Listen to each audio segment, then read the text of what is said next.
అందరికీ సాయిరాం. మానవ శరీరం రక్తము, మాంసము, ఎముకలు వంటి వాటితో తయారు అయ్యింది. మన శరీరంలో ఉండే హార్ట్, లంగ్స్, స్టమక్ అన్నీ తమ పనిని క్రమశిక్షణతో చేసుకుంటాయి. ఈ శరీరంలో ఎన్నో ఆశ్చర్యకరమైన సంగతులు ఉన్నాయి. నరాల మధ్య సమాచారము 400 km/h వేగంతో ప్రసారం అవుతుంది. మన నోటి నుంచి ఒక రోజుకి 1 లీటర్ సెలైవా ఉత్పత్తి అవుతుంది. ముక్కు 1 ట్రిలియన్ రకాల వాసనలను గుర్తుపెట్టగలదు. మరి స్వామి శరీరం గురించి ఏం చెప్పారో తెలుసుకుందాం. మానవ జన్మ చాలా విలువైనది. మనము ఏది సాధించాలన్నా ఈ శరీరం మనకి అవసరమవుతుంది. మన జీవిత ప్రయాణమునకు ఈ శరీరం ఒక వాహనం. ఈ వాహనమును జాగ్రత్తగా చూసుకోవాలి. ఈ శరీరము నగలను దాచే ఇనప పెట్టి వంటిది. ఇనప పెట్టిలో విలువైన నగలు పెట్టినప్పుడే దీని విలువ పెరుగుతుంది.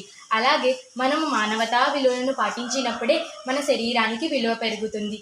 మరి ఈ శరీరం భగవంతుడు నివసించే దేవాలయం కనుక ఈ శరీర ఆరోగ్యమును మనమందరం కాపాడుకోవాలి. జై సాయిరాం.